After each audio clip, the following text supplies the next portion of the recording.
Oh, sebelum saya bikin video ini, ada yang nanya tuh bosku. Gini bosku, di proses penetasan itu yang harus diperhatikan adalah suhu dan juga kelembapan. Kalau kelembapannya dan suhunya itu tidak tidak stabil dan tidak sesuai gitu, karena berbeda daerah berbeda juga suhu dan kelembapannya bosku. Makanya kalau bosku udah mendapatkan presentasi yang baik dalam proses penetasan, maka bosku sudah mendapatkan acuan jika bikin mesin tetas yang baru lagi, acuannya suhu dan kelembapan di mesin yang lama. Oke bosku, jadi pertanyaan tuh kayak gini tadi bosku. Bang, ayam saya seharusnya menetas 2 hari lagi di tanggal 28. Lah kok di tanggal 26 ini dia sudah mulai menetas gitu. Nah, jika bosku memiliki kendala yang sama atau mendapatkan hal yang sama seperti ini, penetasannya lebih cepat daripada tanggal yang semestinya. Nah, itu dikarenakan oleh suhu yang terlalu tinggi. Nah, gitu aja bosku. Nah, suhu ideal untuk penetasan telur ayam yaitu 37 sampai 38 derajat Celcius di termometer kayu. Nah, perhatikan, jangan berpatokan kepada termostat karena peletakan sensor termostat terkadang tidak tepat. Oke. Nah, peletakan sensor termostat yang tepat supaya kalibrasinya tidak terlalu jauh dengan termometer kayu ya yang kita taruh di dalam mesin. Kita harus menempatkan posisi sensor termostat kita di permukaan yang sama dengan termometer kayu. Nah, gitu bosku. Oke, suhu yang ideal itu kalau yang saya pakai yaitu 37 sampai 38. Jika di atas 38 bagaimana Bang? Nah, jika di atas 38 embrio akan tetap hidup, embrio akan tetap berkembang, telur-telur akan tetap menetas. Cuma penetasannya akan lebih cepat karena apa? Suhu yang terlalu panas mengakibatkan embrio cepat berkembang, ya. Nah, embrio yang cepat berkembang ini dia akan lebih cepat menetas karena cairan yang ada di dalam telur dia lebih cepat kering. Nah, inilah yang dinamakan dengan kelahiran prematur atau lebih cepat dari kelahiran normal. Nah, bagaimana Bang jika suhunya lebih rendah daripada 37 derajat Celcius? Nah, jawabannya bosku, dia akan terjadi kebalikan dari jawaban pertama, yaitu embrio akan lebih lama untuk menetas. Biasanya di 21 hari dia sudah menetas, maka dia akan menetas di hari yang ke-22 dan 23. Embrio akan lebih lama berkembang dan penetasannya lebih lambat. Oke bosku, untuk itu bosku perlu memperhatikan suhu dan juga kelembapan yang sesuai untuk telur itu sendiri bosku. Untuk kelembapan yaitu di 50 sampai 60. Jika kelembapannya 49 misalnya, nah biarkan saja. Naikkan sedikit aja lagi. Kalau dia nggak mau naik, udah biarin. Tapi kalau kelembapannya 45, nah itu harus dinaikkan. Cara menaikkannya, tutup lubang ventilasi. Nah, agar suhu di dalam mesin tetas hangat dan terjadi penguapan dari air itu. Nah, syarat terjadi kelembapan itu bosku adalah proses penguapan air. Nah, karena air tadi panas maka terjadi penguapan dan terjadilah kelembapan. Nah, begitu bosku. Nah, jika bosku membuka ventilasi maka kelembapannya akan turun. Contoh, coba perhatikan ketika bosku membuka pintu dari mesin tetas, maka kelembapan akan turun. Karena apa? Suhu panas di dalam mesin juga ikut turun. Akhirnya kelembapan juga turun dan suhunya keluar melewati pintu. Akhirnya kelembapan dan suhu itu turun. Karena dipengaruhi oleh suhu yang ada di luar. Sebetulnya simpel bosku, cuma memang karena kita baru di awal gitu ya. Makanya kita belum menemukan kelembapan dan juga suhu yang cocok di daerah kita. Oke bosku. Kali ini videonya kayaknya panjang ya. Karena banyak yang mau saya bahas. Karena di beberapa hari kemarin saya nggak sempat bikin video, nggak sempat upload gitu ya, karena ada beberapa kesibukan. Sebenarnya juga hari ini tuh saya sibuk bosku, karena ada penetasan juga nih. Nih di sini sekarang lagi proses penetasan bosku, yang di dalam ini bosku.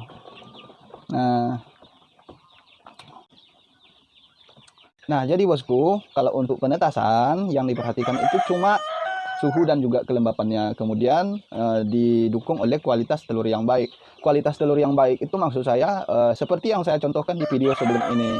Kita harus menyortir telur agar presentasi penetasan kita itu tetap tinggi gitu. Karena memang tidak semua telur itu bisa ditetaskan menggunakan mesin gitu. Salah satu contohnya telur yang memiliki kulit atau cangkang yang kasar, atau telur yang bentuknya tidak normal, terlalu lonjong atau terlalu bulat. Itu sangat sulit dipetaskan meskipun bisa menetas tetapi persentasenya kecil. Nah, oleh karena itu perlu diperhatikan untuk kualitas telurnya gitu bosku.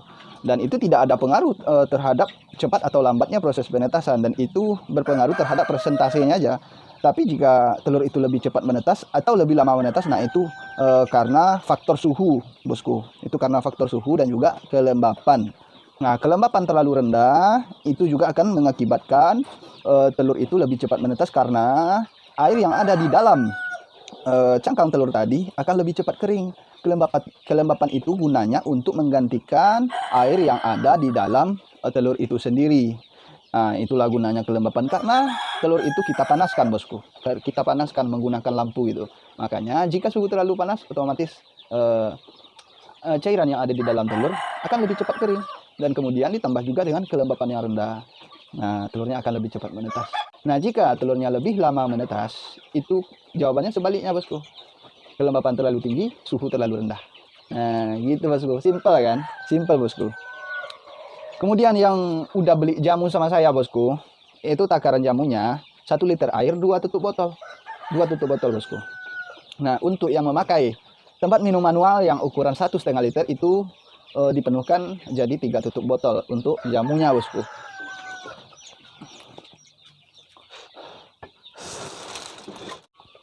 Nah jadi bosku, ini botol jamunya ya kan, ukuran 1 liter. Ini harganya 20.000. Oke. Nah, untuk pemberian jamu ya. Nah, dia kan pakai segel tuh. Nanti kan pas sampai di tempat kalian kan kalian buka segelnya. Jadi tinggal tutupnya ini aja kan. Nah, 1 tutup ini, bosku, untuk 1,5 liter air. Kalau 1 liter air, bosku pakai 2 tutup botol ini. Nah, jika bosku pakai 1,5 liter air, 3 tutup botol ini aja. Oke, bosku. Nah, bosku mungkin ragu nih, botol yang 1 liter itu seperti apa, bang? Oke. Tapi saya nggak ada contoh yang 1 liter nih. Saya punyanya yang 1,5 liter gitu ya. Oke, tunggu bentar ya. Nah, oke, bosku. Saya sudah ambilkan nih. Nah, 1 botol ini, tempat minum ini, bosku, dia isinya 1,5 liter. Nah, oke, bosku. Nah, jika bosku ingin memakai airnya itu 1 liter aja. Nah, itu pas di garis ini. Kan kita pas ngisi air kan dibalik seperti ini tuh.